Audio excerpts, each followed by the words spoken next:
Com a graça de Deus, estaremos pregando agora à noite Marcos capítulo 1, versículo 9 ao 11, o batismo do nosso Senhor e Salvador Jesus Cristo. Então convido você que está aqui, você que está em casa, a abrir a sua Bíblia no Evangelho de Marcos capítulo 1, versículo 9 ao 11, palavra do Senhor para os nossos corações.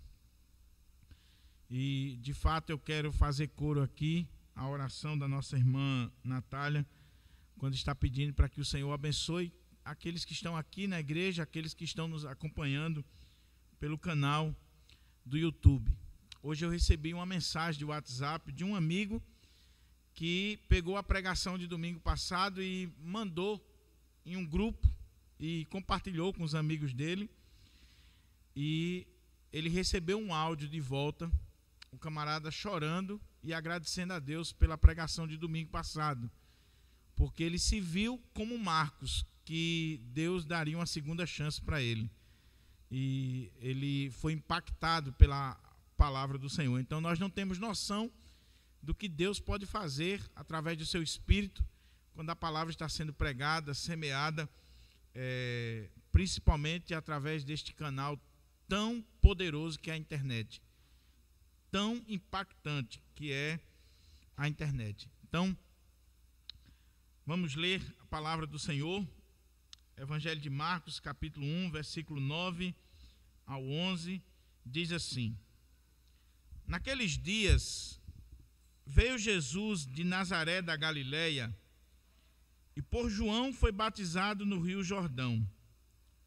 Logo ao sair da água, viu os céus rasgarem-se e o Espírito descendo como pomba sobre ele.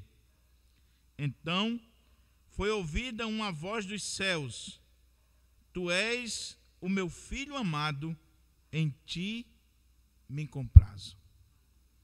Mantenha aí a sua Bíblia aberta, para que a gente possa considerar o texto.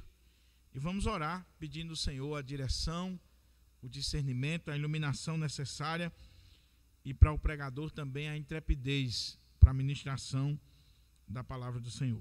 Pai querido, a tua palavra foi lida e agora encontra-se aberta diante de nós.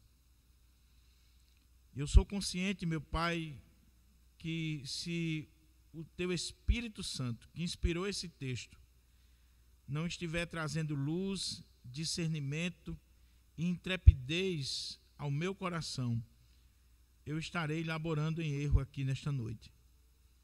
Por isso eu quero te pedir, ó Pai, enche-nos do teu Espírito, para que assim a gente possa interpretar o texto corretamente e aplicar o texto da forma eficaz para a vida dos teus servos que estão aqui e aqueles que nos acompanham através do canal da nossa igreja. Que as tuas ovelhas sejam chamadas porque estão ouvindo a tua voz, e somente a tua voz. Que as palavras dos meus lábios e o meditar do meu coração sejam agradáveis na tua presença, ó Senhor, rocha minha e redentor meu. Amém. Meus irmãos, mantenha a sua Bíblia aberta para a gente considerar esse texto. Eu queria destacar algumas coisas à guisa de introdução para que a gente possa entender melhor o texto que nós acabamos de ler.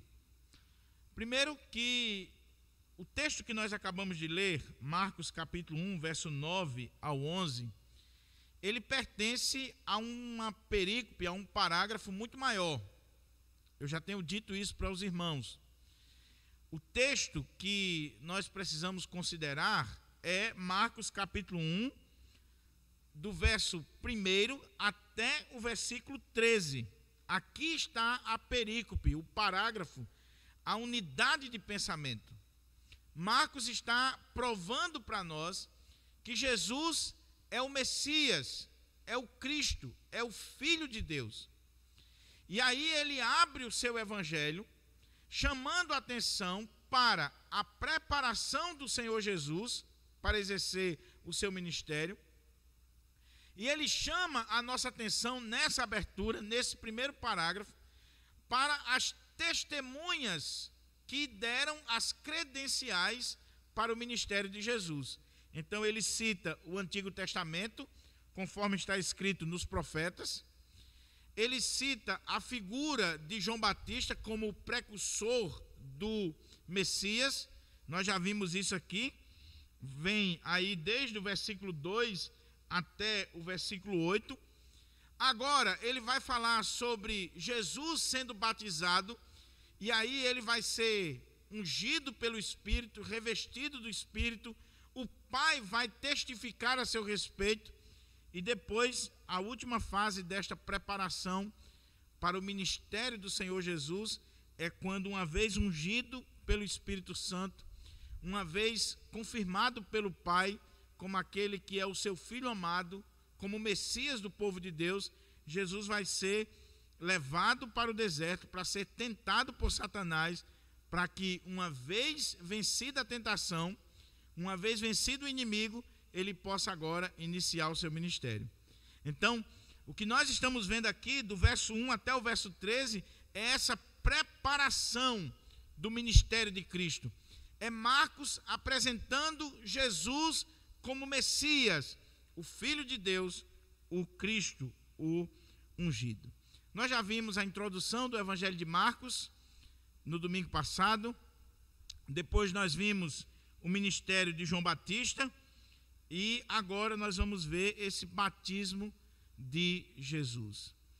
A outra coisa que eu quero destacar ainda, como introdução, é que o texto que nós acabamos de ler, meus irmãos, é um texto curto, um texto simples, um texto emocionante, porém um texto extremamente profundo do ponto de vista teológico. É um texto que nos emociona, é um texto extremamente curto, simples, uma abordagem direta, mas um texto que desafia os teólogos há 2000 anos. Um texto que faz a gente pensar, refletir, analisar a respeito da sua profundidade teológica. E nós vamos ver isso aqui à medida que a gente for expondo a passagem. Mas, por último, é oportuno para o dia de hoje. Hoje é o dia dos pais. E eu sei que algumas igrejas separam esse momento para falar sobre o papel do pai, sobre a importância do pai.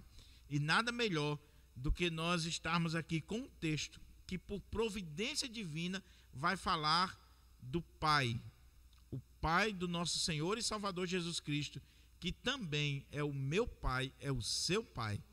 É aquele que nos recebe como filhos. E nós vemos aqui nesse texto o relacionamento entre o pai e o filho.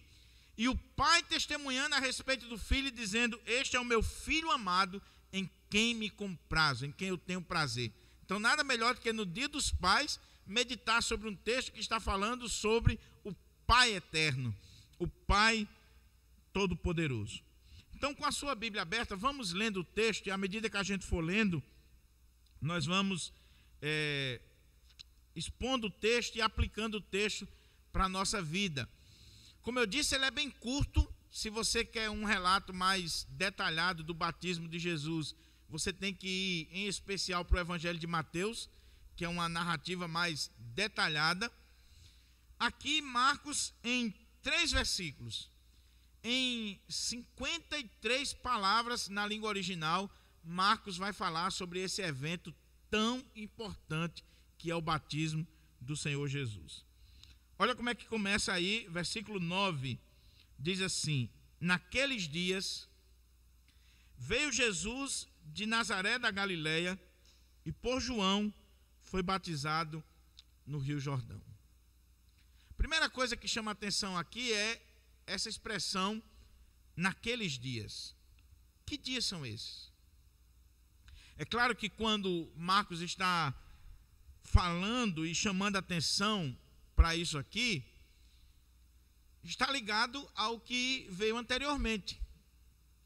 Ou seja, no auge do ministério de João Batista, quando João o Batista estava pregando no deserto, exercendo o seu ministério, batizando aquelas multidões que vinham ao seu batismo, diz que naqueles dias Jesus veio lá de Nazaré da Galileia e por João foi batizado no Rio Jordão. Naqueles dias. Eu já chamei a atenção aqui na mensagem anterior para esse evento aqui de João no deserto. Meus irmãos, faziam mais de 400 anos que Deus não falava com o povo de Israel, com a nação de Israel. Nem por sonho, nem por visão, por revelação, por profetas. Havia um silêncio profético desde Malaquias. A nação estava sem ouvir a voz de Deus. Havia uma expectativa no coração do povo de Israel pela vinda do Messias, do ungido, o enviado de Deus. E é claro que, como diz as profecias, antes do Messias chegar, era necessário que um mensageiro viesse à sua frente, preparando o caminho, preparando os corações para a chegada do Messias. Eles acreditavam que Elias, o profeta Elias, ele voltaria e ministraria para o povo, preparando a chegada do Messias. João Batista é esse precursor, esse enviado, esse profeta de Deus que vai à frente do Messias, pregando e ensinando um batismo de arrependimento. Naqueles dias, as multidões afluíram para lá. Se você olhar aqui o versículo 5, diz assim: saíam até com ele toda a província da Judéia, todos os habitantes de Jerusalém, e confessando os seus pecados, eram batizados por ele no Rio Jordão. Ou seja, quando João vai ao deserto e quando João começa a pregar no poder, na autoridade do Espírito Santo, quando João começa a pregar essa mensagem de arrependimento, e ele se vestia de peles de camelo, ele trazia um cinto de couro, ele se alimentava de gafanhotos e mel silvestre, ou seja, ele tinha o mesmo estilo de vestimenta do profeta Elias, ele tinha a mesma mensagem de arrependimento do profeta Elias, ele tem um impacto poderoso no seu ministério. As multidões começaram a entender que o reino de Deus estava chegando, que o Messias estava às portas. E aí, o que aconteceu? Jesus, que a Bíblia silencia sobre esse período dos 12 aos 30 anos, Jesus que morava em Nazaré, Jesus sabendo do que está acontecendo no deserto, sabendo do ministério de João Batista, vendo tudo aquilo que estava acontecendo, Jesus entendeu que era a hora de revelar-se. Aqui nós temos a revelação pública do Senhor Jesus. Jesus está reconhecendo o ministério de João e que a hora do Messias revelar-se havia chegado. Então, naqueles dias, naquele momento do ministério de João Batista, no auge do ministério de João Batista, veio Jesus de Nazaré da Galileia. Que coisa extraordinária, meus irmãos, porque algumas coisas devem chamar a nossa atenção aqui. Primeiro, essa aparição de Jesus pública, revelando agora a sua pessoa e dando início ao seu ministério. Não é por acaso. Durante muitos anos, dos 12 aos 30 anos, Jesus ficou em Nazaré, numa carpintaria. Jesus ficou cuidando dos seus pais. Jesus ficou ali exercendo uma profissão digna na sua comunidade, esperando a hora, esperando o momento certo, esperando a hora que o Pai havia estabelecido para que ele se manifestasse. O que Jesus ficou fazendo? Jesus ficou na carpintaria, cuidando da carpintaria do seu pai. A tradição diz que José morreu mais cedo, nós não temos muita coisa sobre José, e que Jesus, como filho mais velho, ele vai cuidar da sua mãe, e ele pode até ter cuidado dos seus irmãos, ele vai ter que trabalhar para cuidar da sua família, tendo em vista a morte do seu pai. ele fica ali como carpinteiro de Nazaré. Era uma pessoa comum, era um homem comum, como todos os outros. Quando a Bíblia fala de carpinteiro, é muito interessante que na tradição a gente aprendeu que Jesus é o carpinteiro de Nazaré. Então, o que Jesus fazia? Banco, tamborete, mesa, essas coisas, né? Então, a gente imagina Jesus numa carpintaria, com serrote, com prego, com martelo. Só que a expressão no texto grego não é essa. A ideia de um carpinteiro naquela época, e provavelmente era isso que Jesus exercia, não necessariamente é alguém que lida pura e simplesmente com madeira, numa carpintaria. Mas carpinteiro, na época de Jesus, era uma espécie de um pedreiro que faz tudo. Sabe aquele pedreiro que você contrata ele e ele constrói a casa, ele vai do alicerce à chave, ele entrega a casa pronta. Então a expressão que aparece lá também era usada para a área de construção. Carpinteiro aí traz a ideia de alguém que também lida com pedras. Então Jesus provavelmente era aquele camarada que construiu casas em Nazaré e entregava a casa fechada. Ele trabalhou fazendo isso durante muitos anos, até que chegou o dia que ele sabe que João está batizando no Jordão e ele diz: agora eu tenho que tomar uma decisão, ou eu fico aqui trabalhando em Nazaré, ou eu vou cumprir a missão para a qual eu vim, que é ser o Messias do povo de Israel, que é morrer na cruz, que é dar a minha vida por este povo, me identificar com este povo. E aí Jesus larga a carpintaria e vai em direção ao Jordão para ser batizado por João. Agora, a outra coisa interessante é que quando Marcos diz aqui, naqueles dias veio Jesus de Nazaré da Galileia, se você olhar os outros evangelistas, eles não colocam Nazaré, eles colocam Galileia. Por quê? Tanto Mateus como Lucas estão escrevendo para pessoas que conheciam muito bem aquela região.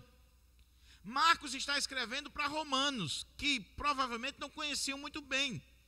Então ele é mais específico, ele não só diz que Jesus veio da Galileia, mas que ele veio de Nazaré, da Galileia, ele é específico. E por que isso aqui é importante, meus irmãos?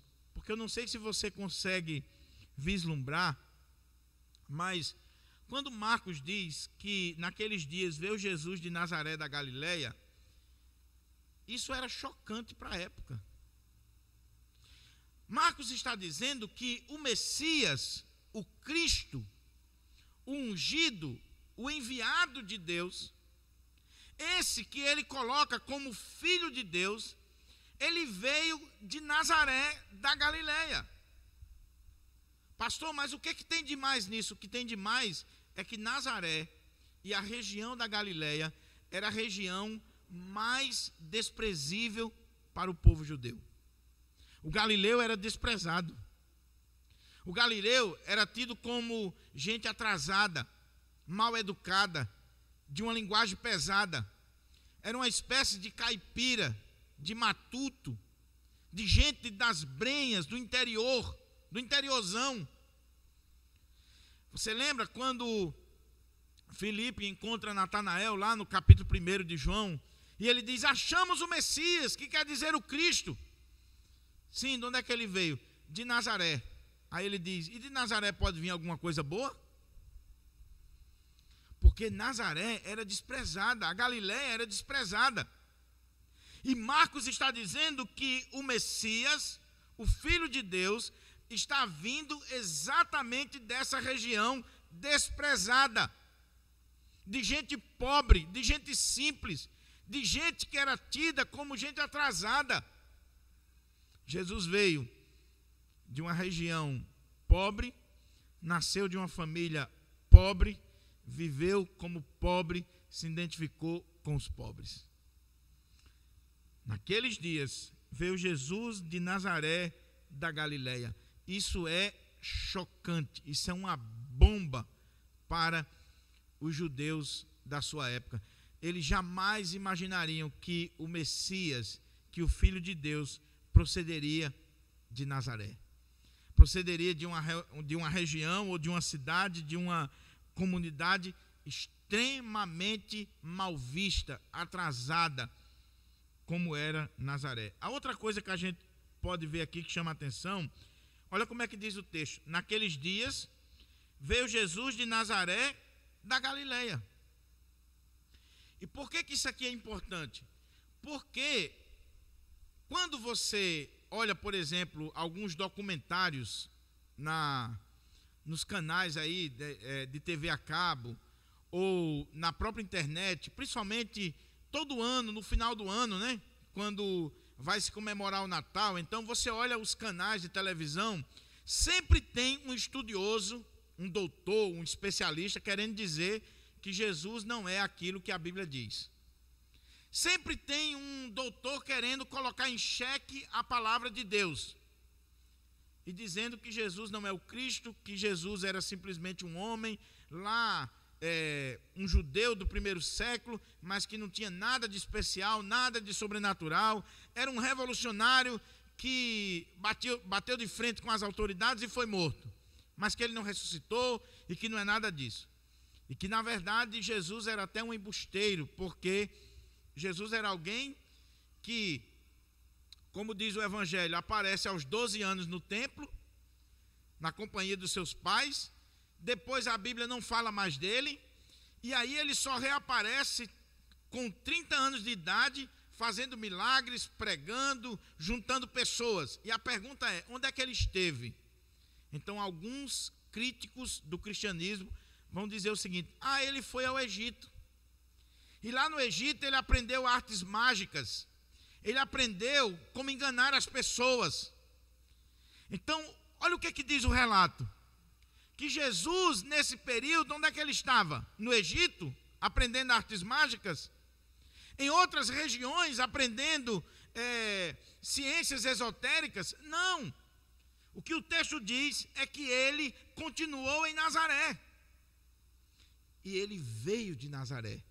Então esse relato aqui, meus irmãos, é muito importante para nós, porque quantas vezes nós somos impactados com esses supostos estudiosos que querem colocar em xeque a palavra de Deus, e você precisa estudar a palavra de Deus com profundidade para você não se perder. O texto está dizendo que Jesus nunca saiu de Nazaré, ele ficou em Nazaré até aos 30 anos de idade, e quando ele completa 30 anos, ele sai de Nazaré e apresenta-se no Jordão para ser batizado. A outra coisa interessante aqui é que Marcos está dando para nós o seguinte: o relato que eu estou dando para vocês não é uma história espiritual, não é algo mítico, não é um relato mitológico. Eu estou dando para vocês um relato histórico, fidedigno. A história de Jesus, ela tem data, ela tem endereço, ela tem lugar, ela tem uma época específica. Nós não estamos falando aqui de um mito, nós não estamos falando aqui de algo que foi inventado pelos homens. Jesus tem nome, tem endereço, tem a cidade onde ele morava. Marcos está dando aqui para nós um relato histórico, fidedigno. E quando você vê o Evangelho de Lucas, Lucas coloca nessa época aqui, inclusive as autoridades romanas da época. Por que isso é importante, meus irmãos? Porque ainda tem muita gente que acha que nós estamos diante de um relato falso, mitológico, que é simplesmente uma história espiritual ou espiritualizada. Não. Quando Marcos diz: naqueles dias veio Jesus de Nazaré da Galileia e por João foi batizado no Rio Jordão, Marcos está dizendo assim: a história de Jesus é uma história real, é uma história fidedigna. Deixa eu dizer a você, existe mais provas de que Jesus de fato existiu do que eu e você existimos. Existem mais relatos e provas a respeito da história de Jesus do que a respeito de eu e você. E o que é interessante é que o incrédulo, ele acredita que Sócrates, Platão, os Césares, os grandes pensadores existiram. E quer colocar em xeque a história de Jesus, que tem os evangelhos, que tem manuscritos, que tem testemunhas, que dividiu a história no meio, e ainda querem colocar em xeque. Então Marcos está dizendo assim: o relato que eu estou trazendo para vocês é um relato fidedigno. Jesus morava em Nazaré da Galileia, e ele veio de Nazaré para ser batizado por João no Rio Jordão. Então, cuidado quando você, de repente, vier uma seta na sua cabeça, querendo colocar em xeque a palavra de Deus, a história de Jesus, colocar em xeque os milagres, colocar em xeque os evangelhos. Cuidado com isso. A outra coisa interessante é que o texto diz assim: naqueles dias veio Jesus de Nazaré da Galileia e por João foi batizado no Rio Jordão. Eu estava lendo um comentarista e ele disse o seguinte: esse texto aqui, ele é um texto impactante. E qualquer pessoa que pensa um pouquinho, ele fica escandalizado com esse texto. Deveria ficar. Porque o texto diz que Jesus veio de Nazaré da Galileia e por João foi batizado no Rio Jordão. É claro que aqui Marcos está resumindo. Marcos não coloca aqui as objeções de João, o diálogo que houve entre Jesus e João, quando Jesus veio e se colocou à disposição para ser batizado por João. João disse: eu? Batizar você? Jamais. Não posso fazer isso. E Jesus diz: faça, porque nos convém cumprir toda a justiça. Onde é que está a questão aqui? Lembra da mensagem anterior? O que era o batismo de João? O batismo de João era um batismo de arrependimento, de confissão de pecados, de mudança de vida. João é aquele pregador levantado por Deus para chamar a nação de Israel ao arrependimento, ao quebrantamento, à confissão de pecados, para que eles tenham os seus pecados perdoados. Então o batismo de João é um batismo de arrependimento. É para pecadores, pecadores arrependidos, pecadores que buscam o perdão de Deus. Eles se arrependem, eles confessam os seus pecados e eles são batizados. E aí eles recebem a remissão dos pecados. A questão é, nós cremos que Jesus não era um pecador. Nós cremos que Jesus não tinha do que se arrepender. Jesus não tinha o que confessar. Jesus não precisava de uma remissão de pecados, de perdão de pecados. O escritor aos Hebreus diz que ele foi tentado em todas as coisas, porém não pecou. Então nós cremos que Jesus é perfeito, é justo, é imaculado. Marcos acabou de dizer que ele é o Filho de Deus, o ungido de Deus, o Messias. Marcos acabou de dizer que ele é aquele que batiza com o Espírito Santo.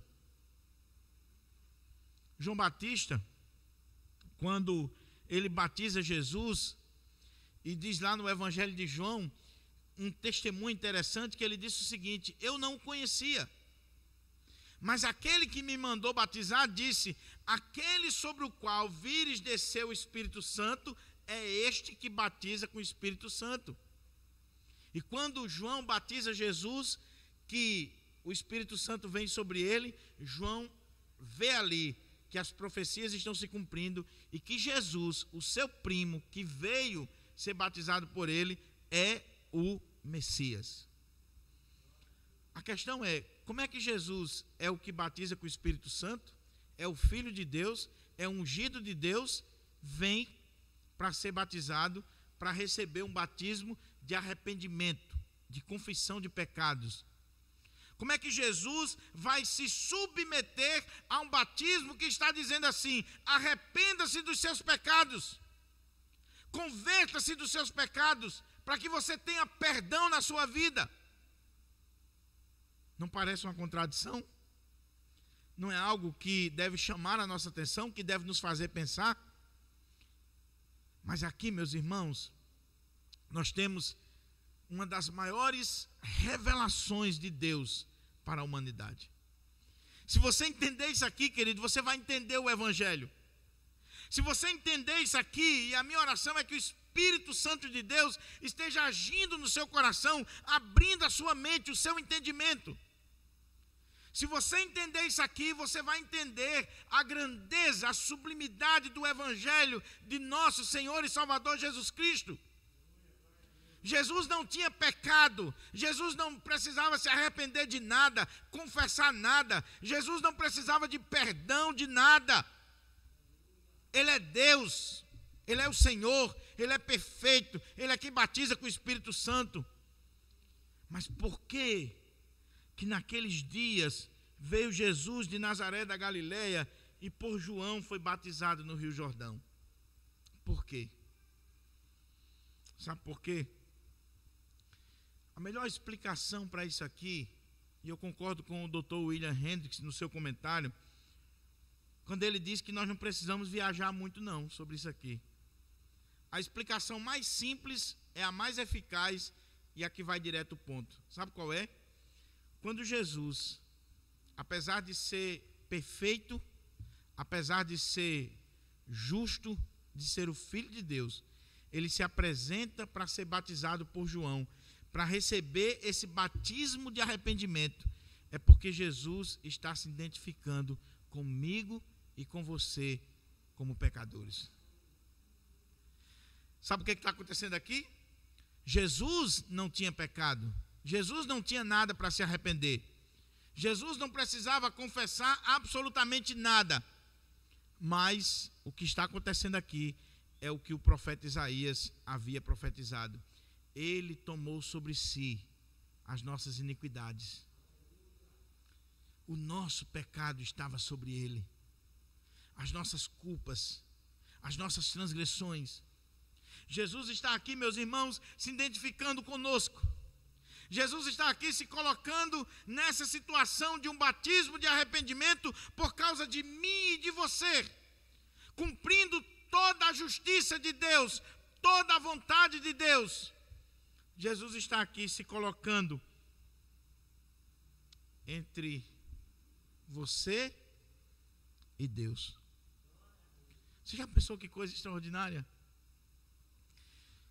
Quando Jesus está sendo batizado ali, esse batismo de arrependimento, Jesus está fazendo isso em meu nome, no seu nome, em meu favor, em seu favor.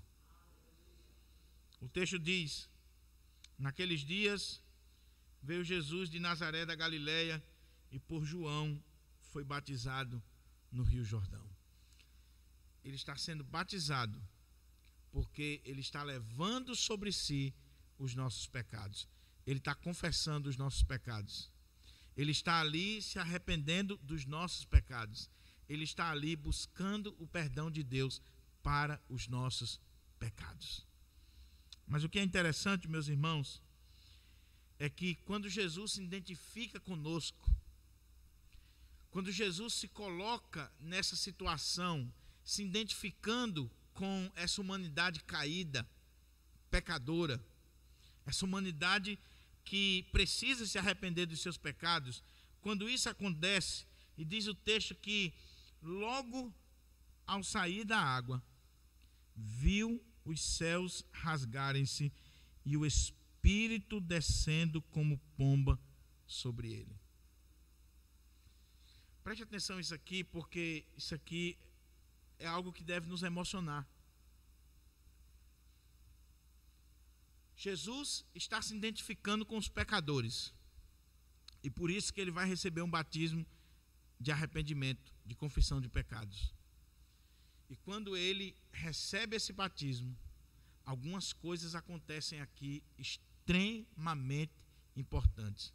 Em primeiro lugar, diz o texto aqui, logo ao sair da água, viu os céus olha a expressão que Marcos utiliza: os céus rasgarem-se. Mateus e Lucas foram mais suaves. Eles disseram que os céus se abriram. Mas aqui não. Aqui usa uma expressão tremenda. Uma expressão que faz jus à profecia de Isaías. Irmão, se você quer entender o Evangelho de Marcos, você tem que ler o livro do profeta Isaías. Lá no profeta Isaías, lá no capítulo 64, versículo 1, havia um anseio do povo de Israel. Havia um clamor no coração do povo de Israel. Ah, Senhor, se o Senhor fendesse os céus e descesse sobre nós. Havia esse clamor no íntimo da nação, do povo de Deus. E agora, quando Jesus se identifica com os pecadores, quando Jesus recebe o batismo, diz o texto que logo ao sair da água, os céus fenderam-se, rasgaram-se, dizendo com isso que não existe mais separação entre nós e o nosso Deus, que através de Cristo nós temos livre acesso à presença de Deus, porque os nossos pecados foram perdoados. Você consegue entender a profundidade disso aqui? Você consegue entender o que o Evangelho está transmitindo para nós? João, eu falei pela manhã que João era o maior homem do mundo, porque João é aquele profeta que é a dobradiça entre a antiga aliança e a nova aliança. João é aquele profeta que fecha as cortinas do Antigo Testamento e abre os portais celestiais do Novo Testamento. Jesus, aqui no batismo, Jesus está também se colocando no meio. E de um lado estou eu e você, toda a humanidade caída. Do outro lado está o Pai. E Jesus no meio, se identificando conosco. E por causa disso, os céus estão se rasgando. E Jesus é aquele que nos representa diante do Pai. Logo, ao sair da água, viu os céus rasgarem-se. Agora, não existe mais impedimento para se chegar à presença de Deus. É claro que não podemos chegar à presença de Deus por nossos méritos. Nós não vamos chegar à presença de Deus sozinhos. Nós chegamos através de Cristo. Tem um cântico que diz assim: o véu que separava, já não separa mais. Não existe mais separação entre nós e nosso Deus. Jesus já tomou sobre si todos os nossos pecados, todas as nossas iniquidades, as nossas transgressões, foi batizado, recebeu esse perdão dos pecados, e agora os céus se rasgam e nós temos acesso à presença de Deus por meio de Cristo. Por meio de Cristo. Mas não foi só isso que aconteceu ali. Diz o texto que logo ao sair da água, viu os céus rasgarem-se e o Espírito descendo como pomba sobre ele. Havia profecia no Antigo Testamento sobre isso, sobre essa descida do Espírito sobre o Messias, o enviado de Deus. E João havia recebido da parte do Senhor essa mensagem: aquele sobre o qual vires descer o Espírito Santo é este que batiza com o Espírito Santo. João diz: olha, eu não o conhecia. Você nunca parou para pensar nessa expressão de João? Quando João disse que não conhecia Jesus? Ora, como é que ele não conhecia Jesus se eles eram primos? Como é que ele não conhecia Jesus se Jesus fazia parte da sua família?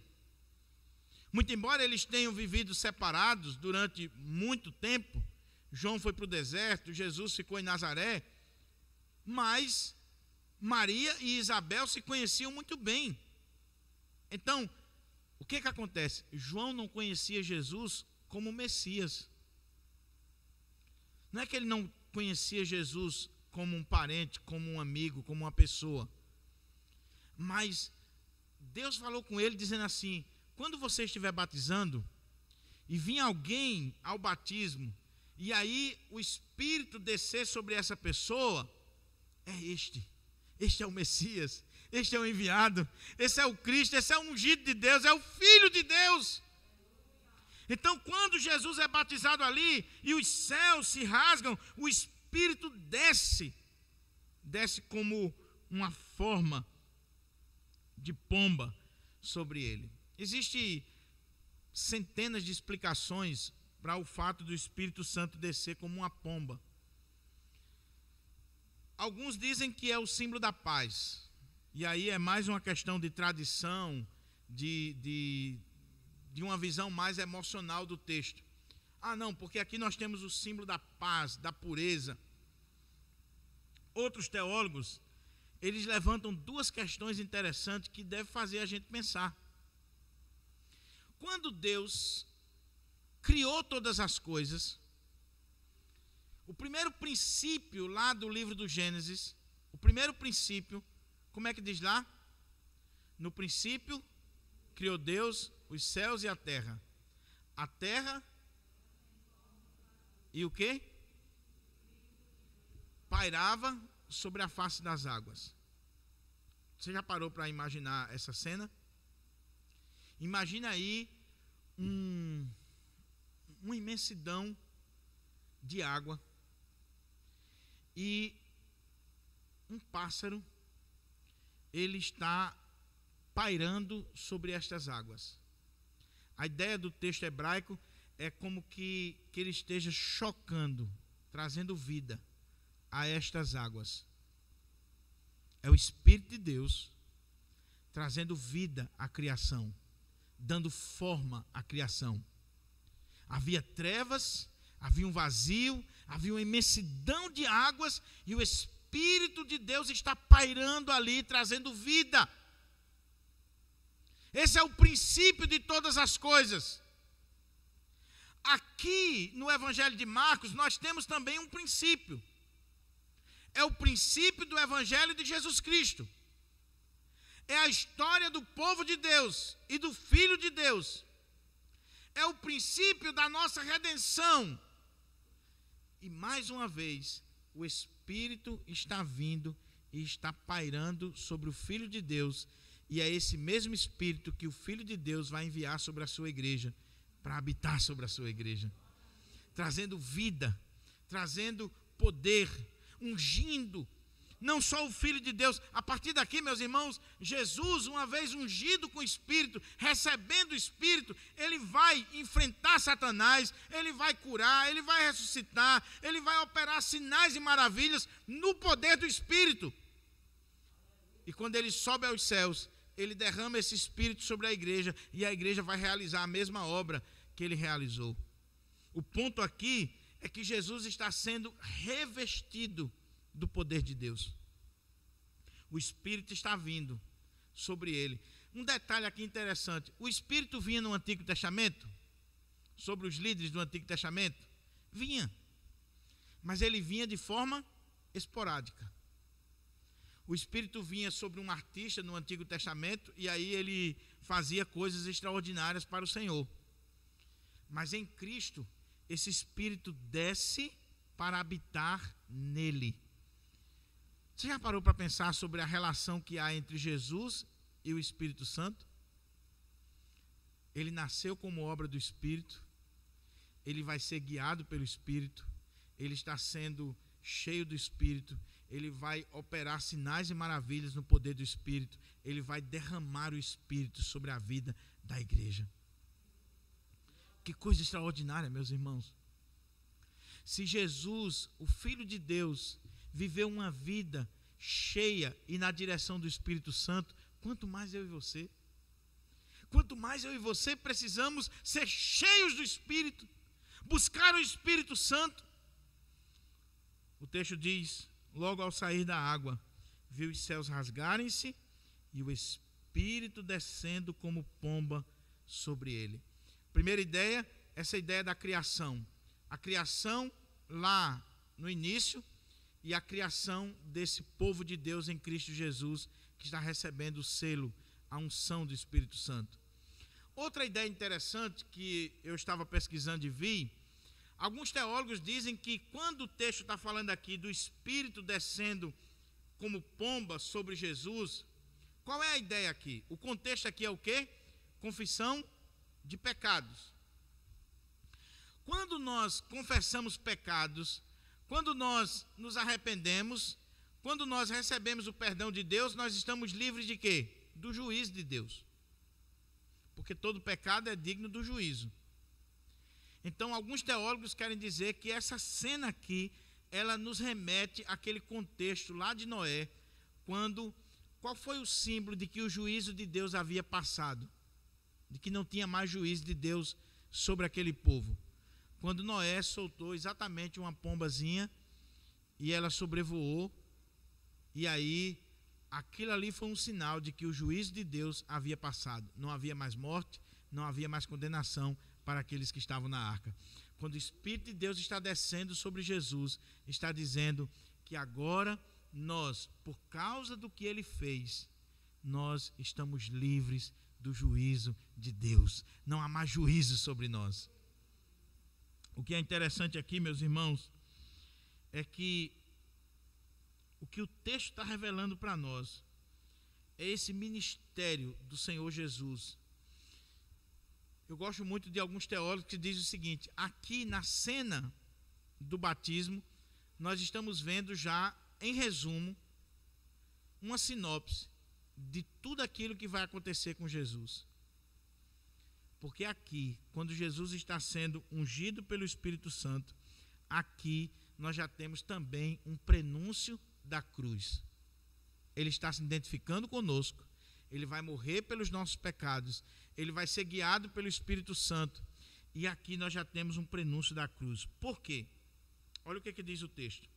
Logo ao sair da água, viu os céus rasgarem-se, e o Espírito descendo como pomba sobre ele.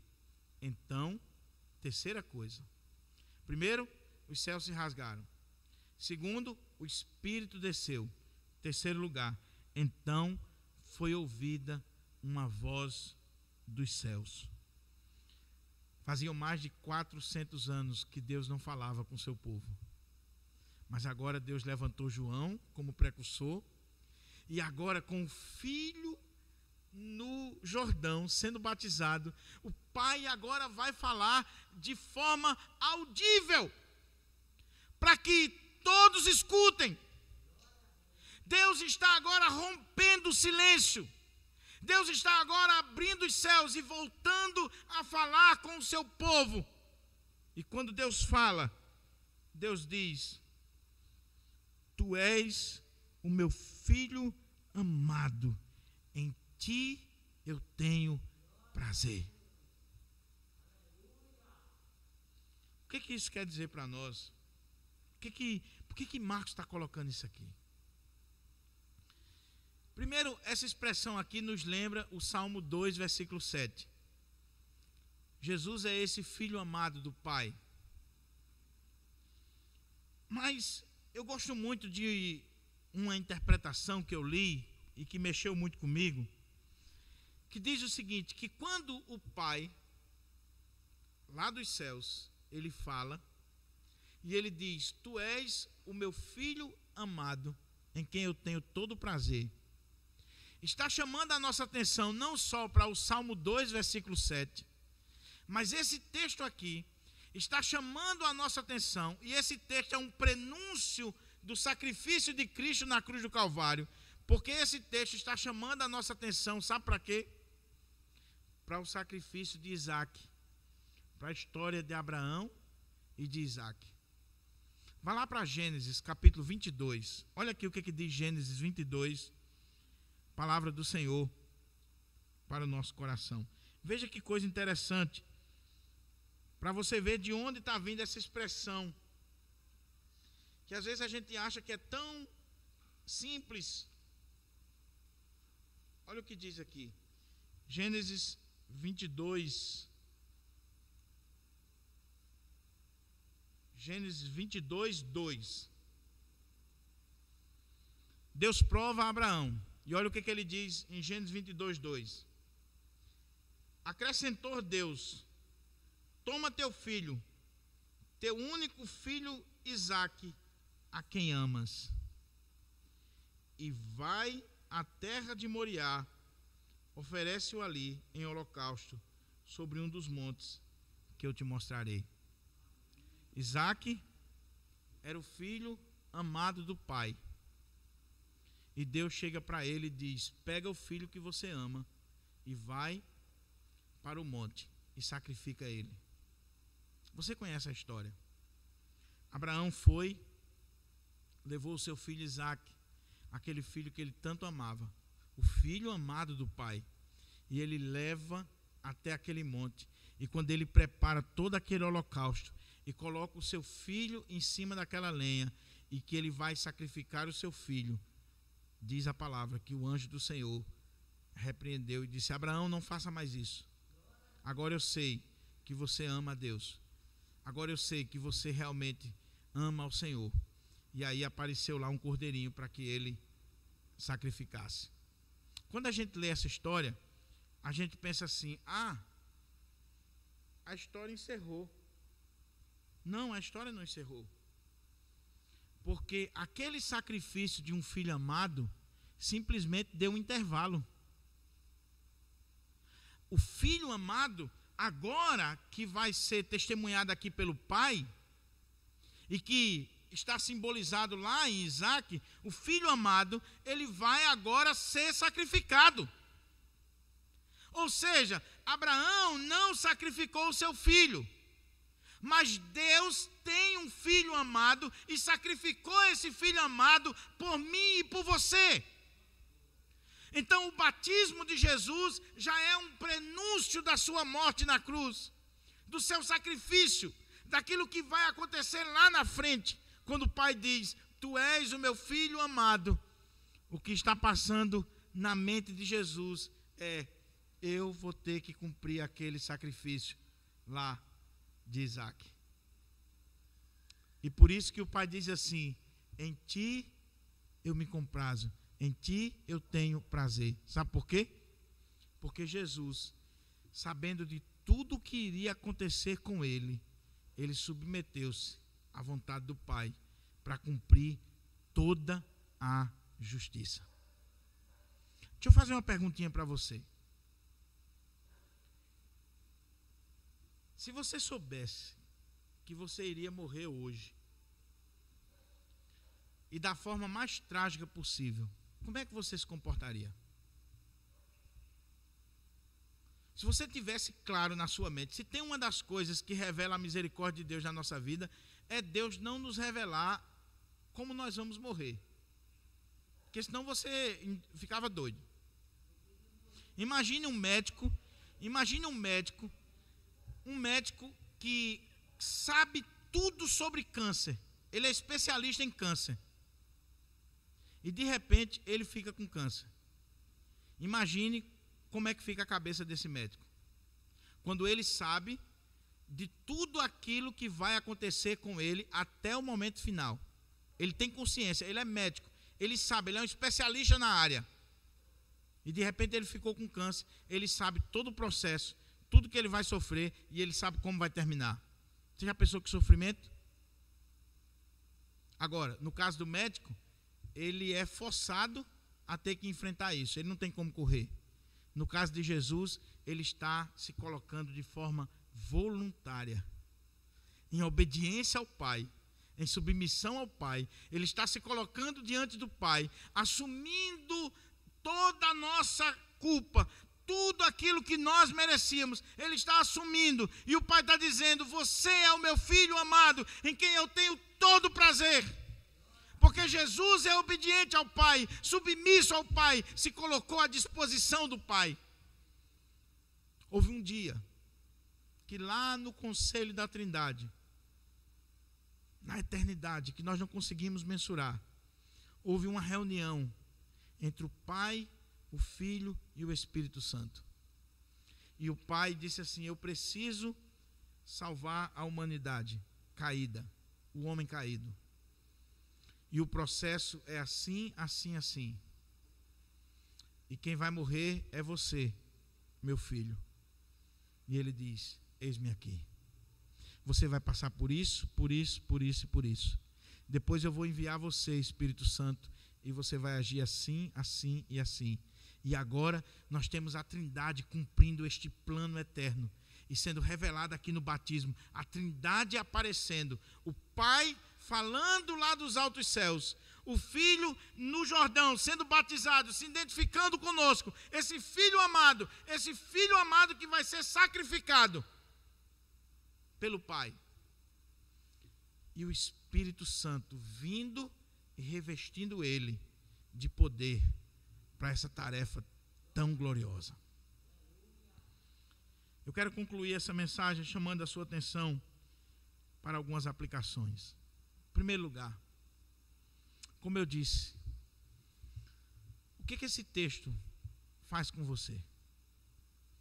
Ele mexe com as suas emoções? Ele faz você pensar na grandeza de Deus, do plano de salvação? Você viu que história interessante? Você viu que coisa extraordinária?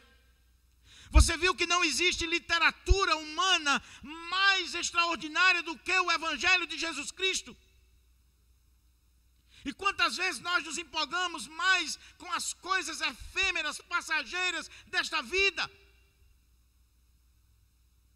Talvez você está aqui e você se encanta mais com os livros de Harry Potter, ou seja lá do que for, do que com o Evangelho de Jesus. Essa história real, verídica, gloriosa. Mas a outra coisa, você consegue ver que tudo isso que aconteceu com Jesus foi por você? Foi no seu lugar? Foi para que você tenha vida que ele enfrentou a morte? Foi para que você tenha o perdão de Deus que ele vai se identificar com você num batismo de arrependimento? Você tem parado para pensar sobre isso? Você sabia que para você chegar diante de Deus, Jesus teve que se colocar no meio, porque senão você seria fulminado? Sabe por que nós estamos aqui nesta noite, meus irmãos? Sabe por que nós oramos, que nós cantamos e que nós entramos na presença de Deus sem nenhum problema? Porque Jesus é o nosso supremo mediador. Ele está no meio, entre nós e Deus. E aí, a ira de Deus não vem sobre nós, mas a sua misericórdia, porque a ira de Deus foi derramada sobre Cristo. Para que eu e você não sofresse a ira de Deus, Jesus vai sofrer a ira do Pai. Você consegue imaginar isso? Você consegue ser grato por isso? Você entendeu agora qual é a motivação que nós temos para vir à igreja, para vir um culto, para cantar, para pregar, para orar, para dar os nossos dízimos, as nossas ofertas? Qual é a motivação? Eu vou para a igreja porque é um ambiente legal, eu vou para a igreja porque eu vou encontrar meus amigos, eu vou para a igreja porque eu vou ver uma namorada, eu vou para a igreja porque eu tenho satisfação a dar ao pastor, eu vou para a igreja porque, afinal de contas, eu tenho que acompanhar a minha mulher. Não, meu querido, sabe por que você deveria ter vindo para o culto hoje à noite? Porque Jesus morreu por você, deu a vida por você, rasgou os céus para você. Quando eu entendo isso, meus irmãos, não precisa o pastor estar pedindo a ninguém para vir para o culto. Não precisa estar botando bubu na boca de ninguém. Irmãozinho, vá para o culto. Irmão, estou sentindo sua falta. Seu lugar está vazio. Meu irmão, a igreja precisa de você. Nada disso. Você deve vir para cá por pura gratidão, porque Jesus se identificou com você, assumiu o seu lugar, sofreu a sua dor, ele buscou perdão para a sua vida. Quando a gente tem esse entendimento, meus irmãos, a vida cristã muda. Tudo muda na nossa vida. Mas a outra coisa que eu quero terminar é dizendo o seguinte: você tem buscado esse enchimento do Espírito Santo na sua vida? O Filho de Deus não iniciou o seu ministério sem primeiro ser ungido com o Espírito Santo. Nós precisamos buscar o Espírito Santo de Deus. Nós precisamos clamar pelo Espírito Santo. Espírito Santo, vem sobre nós. Jesus, nos batiza com o Espírito Santo. Jesus, nos enche do Espírito Santo. Hoje pela manhã na mensagem eu coloquei uma coisa para os irmãos. Conta-se que alguém chegou para o Dr. Billy Graham e disse assim: Dr. Billy Graham, o irmão fulano aqui da nossa comunidade precisa ser disciplinado. E aí Billy Graham disse, e meu irmão, por quê? Disse, porque ele foi pego embriagado. Então ele tem que ser disciplinado. Ok, é verdade. Mas, meu amado irmão, você está cheio do Espírito Santo? E aí o irmão ficou assim e disse, eu acho que não. E aí Billy Graham disse, meu querido, você também precisa ser disciplinado. Porque a Bíblia diz assim, e não vos embriagueis com vinho, no qual há dissolução, mas enchei-vos do Espírito Santo. São duas ordens, uma negativa, outra positiva. A negativa, não se embriague, não encha a cara. E aquele que enche a cara deve ser disciplinado, e nas igrejas geralmente é disciplinado. Agora, e aqueles que não buscam o enchimento do Espírito Santo? Por que eles não são disciplinados também? Porque a ordem é a mesma, enchei-vos do Espírito. Deixai-vos encher do Espírito. Oh, meu amado irmão, em nome de Jesus, a minha oração é que o Espírito Santo de Deus venha sobre a sua vida, venha sobre a sua família. Mas para a gente concluir, esse texto diz algo, e como eu disse, é um texto oportuno no Dia dos Pais. Porque esse texto fala de Jesus se identificando com os pecadores, de Jesus cumprindo toda a justiça, de Jesus sendo obediente ao Pai. E esse texto termina com o Pai dizendo assim, tu és o meu filho amado, em quem me comprazo. O pastor Hernandes, no seu comentário, ele diz uma coisa extraordinária, comentando esse texto. Ele diz assim, nem todo filho amado é o deleite ou o prazer do Pai. Nem todo filho amado é o deleite ou o prazer do Pai. Quantos pais que amam seus filhos de coração, mas os filhos são rebeldes. Os filhos fazem vergonha aos pais. Jesus não é só o filho amado.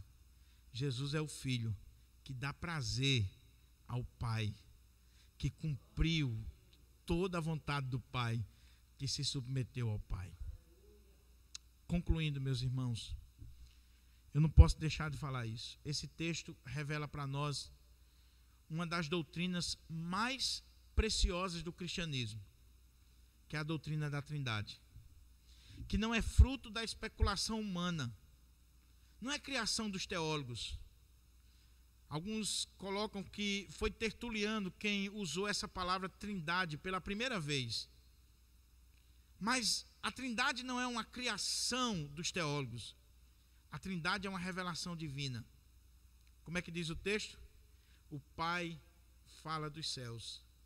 O Filho está sendo batizado e o Espírito desceu em forma ou como uma pomba sobre Jesus. Se você não crê na Trindade, meu querido, você não é um cristão verdadeiro. Porque o que a Bíblia coloca para nós, é claro que nós não vamos entender isso aqui. Isso aqui foge à nossa compreensão, à nossa capacidade de raciocinar. É um mistério divino. Mas o que a Bíblia coloca para nós é que existe Pai, Filho e Espírito Santo. E que esses três são um. E aqui está muito claro no texto sagrado a doutrina da Trindade, a palavra do Senhor. Vamos orar?